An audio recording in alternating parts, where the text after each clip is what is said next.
தொலைக்காட்சியின் பிரதான செய்திகள். முதலில் தலைப்புச் செய்திகள். யாழில் சிறுவன் மீது துப்பாக்கி சூடு, நெற்றியில் பட்ட தோட்டா மூளையை ஊடுருவி சென்றமையே உயிரிழப்பிற்கு காரணம். மனிதரார்மட சந்தைக்கு கொண்டு செல்லப்பட்டது போலி துப்பாக்கி. திருகோணமலை புத்தர் சிலையால் சிறைக்கு சென்ற பிக்குகள், ஜனாதிபதிக்கு பறந்த கடிதம். தித்வா சூறாவளி தேடுதல் நடவடிக்கை நிறுத்தம், 173 பேர் காணவில்லை. யாழில் துப்பாக்கி சூட்டில் உயிரிழந்த இளைஞன், உறவுகள் கூறுவது உண்மையா? கொழும்பு நாலந்தா கல்லூரி விவகாரம், சர்ச்சை ஆசிரியைகள் தொடர்பில் புதிய தகவல். இலங்கையில் 4000க்கும் மேல் சிறுவர் துஷ்பிரயோக வழக்குகள் நிலுவை. முச்சக்கர வண்டியை திருட முயன்ற இளைஞன், சினிமா பாணியில் அதிரடி காட்டிய பெண் போலீஸ் அதிகாரிகள். தொடர்பின விரிவான செய்திகள். யாழ்ப்பாணத்தில் போலீசாரின் துப்பாக்கி சூட்டுக்கு இலக்காகி உயிரிழந்த சிறுவனின் உடற்கூற்று ஆய்வில் துப்பாக்கி தோட்டா நெற்றியில் பட்டு தலைக்குள் ஊடுருவி மூளையை துளைத்து சென்றமையால் மரணம் சம்பவித்துள்ளதென தெரியவந்துள்ளது. அல்லைப்பிடி பகுதியில் போலீசாரின் கட்டளையை மீறி பயணித்த வாகனத்தின் மீது மேற்கொள்ளப்பட்ட துப்பாக்கி பிரயோகத்தில் வட்டுக்கோட்டை பகுதியைச் சேர்ந்த அல்பினோ அருள் பயாஸ் என்ற 17 வயதுடைய சிறுவன் உயிரிழந்துள்ளான். சிறுவனது உடற்கூற்று பரிசோதனை யாழ் போதனா வைத்தியசாலையில் இன்றைய தினம் சட்ட வைத்திய அதிகாரி எம் மயூரதன் முன்னிலையில் நடைபெற்றது. அதன்போது துப்பாக்கி சன்னம் சிறுவனின் நெற்றியில் பட்டு ஊடுருவி தலையில் மூளையை தாக்கியமையால் மரணம் சம்பவித்துள்ளதென உடற்கூற்று அறிக்கையில் அறிக்கையிடப்பட்டுள்ளது. யாழ்ப்பாணம் மருதனார்மடம் சந்தையில் பச்சை மிளகாய் வாங்க வந்தவர் கொண்டு வந்த துப்பாக்கி போலி துப்பாக்கி எனவும் குறித்த நபரை தாம் கைது செய்துள்ளதாகவும் போலீசார் தெரிவித்துள்ளனர். யாழ்ப்பாணத்தில் உள்ள மருதனார்மடம் சந்தைக்கு இன்றைய தினம் செவ்வாய்க்கிழமை துப்பாக்கியுடன் பச்சை மிளகாய் வாங்க வந்தவரால் சந்தையில் பரபரப்பு ஏற்பட்டது.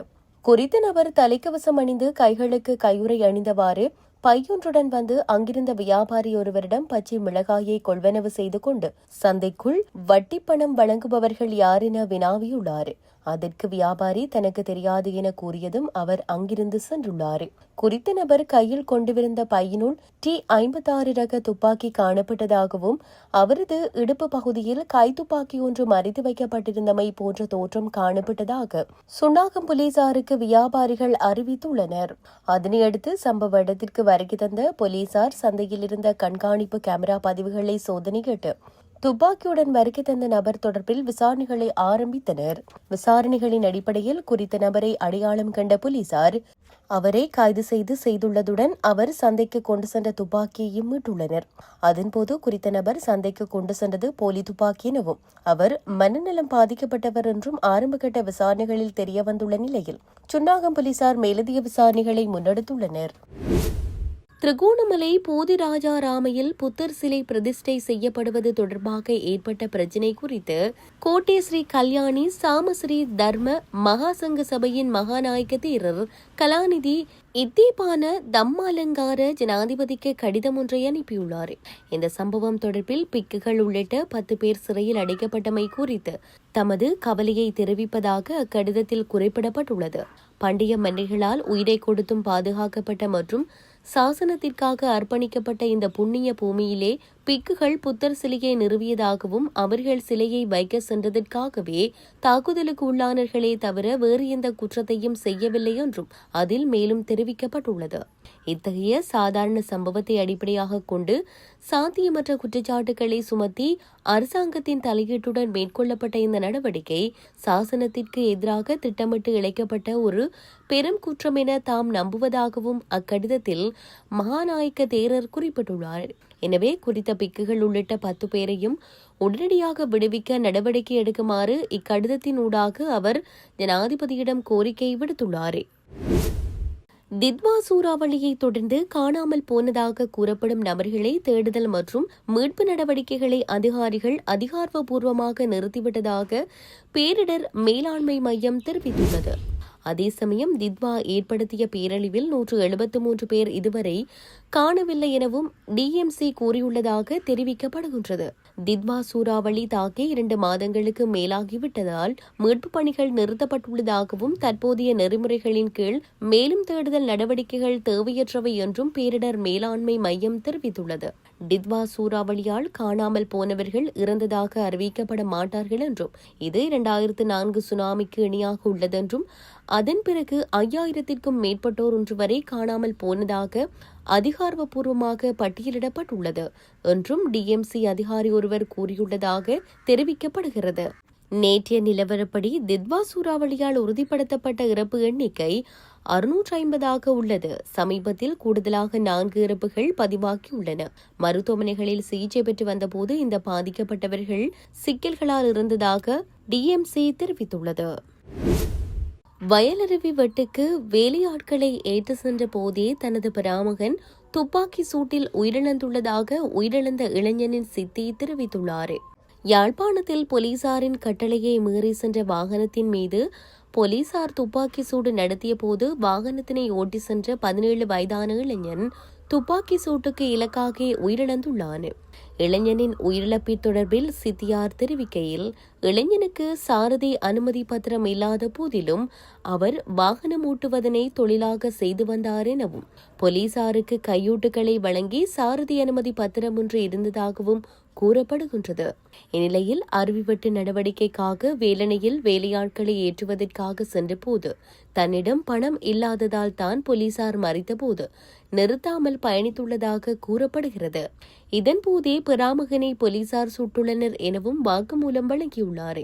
இதேவேளை அவருடன் வாகனத்தில் பயணித்த ஏனைய இருவரும் நெருங்கிய உறவினர்களே எனவும் குடும்ப கஷ்டம் காரணமாகவே 17 வயதில் அவர் உழைக்க சென்றதாகவும் அவரை அநியாயமாக சுட்டுக் கொன்று விட்டார்கள் எனவும் கண்ணில் மல்க தெரிவித்தார். யாழ்ப்பாணம் அல்லைப்பட்டி பகுதியில் இன்று காலை போலீசாரின் கட்டளையை மீறி சென்றதாக தெரிவித்து ஹைஸ்ரக வாகனம் ஒன்றின் மீது போலீசார் துப்பாக்கி சூடு மேற்கொண்ட நிலையில் குறித்த சிறுவன் மருத்துவமனையில் அனுமதிக்கப்பட்ட பின்னர் உயிரிழந்தமை குறிப்பிடத்தக்கது. இலங்கை முழுவதும் உள்ள உயர் நீதிமன்றங்களில் சிறுவர்களுக்கு எதிரான 4289 வழக்குகள் நிலுவையில் உள்ளதாக தகவல் வெளியாகியுள்ளது. தேசிய குழந்தைகள் பாதுகாப்பு ஆணையத்தின் சமீபத்திய அறிக்கை இலங்கையில் குழந்தை துஷ்பிரயோகம் தொடர்பான சட்ட வழக்குகளின் தேக்க நிலையை வெளிப்படுத்தியுள்ளது. அதன்படி குற்றவியல் நடைமுறை சட்டத்தின் கீழ் கடுமையான குற்றங்கள் தொடர்பான வழக்குகள் இதில் அடங்கும். இதில் சிறார்களை உள்ளடக்கிய ஆபாச வெளியீடுகள், பாலியல் சுரண்டல், பாலியல் பலாத்காரம் மற்றும் கடுமையான பாலியல் துஷ்பிரயோகம் ஆகியவை அடங்கும். ஜனவரி மாதத்தில் மட்டும் இந்த வழக்குகளில் 1683 வழக்குகள் விசாரணைக்கு அளிக்கப்பட்டதாக தெரியவந்துள்ளது. கொழும்பு நாலந்தா கல்லூரியின் முன்னாள் தலைமை மாணவருடன் தகாத உறவில் ஈடுபட்டதாக கூறப்படும் 2 பெண் ஆசிரியர்கள் பள்ளியிலிருந்து நீக்கப்பட்டு மாகாண கல்வி அலுவலகத்தில் இணைக்கப்பட்டுள்ளதாக தகவல் அறிந்த வட்டாரங்கள் தெரிவித்தன. எனினும் 2 ஆசிரியர்களும் இன்னமும் மாகாண கல்வி அலுவலகத்தில் பணிக்கு வரவில்லை என்று கூறப்படுகிறது. சம்பவம் தொடர்பில் கல்வி அமைச்சின் செயலாளர் நாலக கல்விவ பாடசாலை முதல்வரிடமிருந்து முதற்கட்ட விசாரணை அறிக்கையை பெற்றுள்ளதாகவும் அதன் கண்டுபிடிப்புகளின் அடிப்படையில் மேலும் நடவடிக்கை எடுக்கப்படும் என்றும் கூறினார். அதே சமயம் சம்பவம் தொடர்பில் தற்போது பள்ளிக்கு ஒரு உள்ளக விசாரணையும் நடைபெற்று வருவதாக அவர் கூறினார். சம்பவத்தை தொடர்ந்து முன்னாள் தலைமை மாணவ தலைவர் பள்ளியிலிருந்து நீக்கப்பட்டதாகவும் அதே நேரத்தில் மாணவர் சங்கமும் கலைக்கப்பட்டதாகவும் கூறப்படுகிறது. சம்பவம் தொடர்பான வீடியோக்கள் பரவ தொடங்கியதை தொடர்ந்து முன்னாள் தலைமை மாணவ தலைவர் மற்றும் 2 ஆசிரியர்களிடையே தவறான நடத்தை குற்றச்சாட்டுகள் பெரும் சர்ச்சையை ஏற்படுத்தியிருந்தமை குறிப்பிடத்தக்கது. அளுத்கம நகரில் நிறுத்தப்பட்டிருந்த முச்சக்கர வண்டியை கடத்த முயன்ற சந்தேக நபரை 2 பெண் போலீஸ் அதிகாரிகள் துரத்தி சென்று கைது செய்த சம்பவம் நேற்று அளுத்கமவில் பதிவாகியுள்ளது. சம்பவம் தொடர்பில் தெரியவருவது, அளுத்கம நகரில் நிறுத்தப்பட்டிருந்த தனது முச்சக்கர வண்டியை யாரோ கடத்த முயற்சிப்பதாக போலீஸ் நிலைய பொறுப்பதிகாரிக்கு தொலைபேசி மூலம் ஒருவர் தெரிவித்துள்ளார்.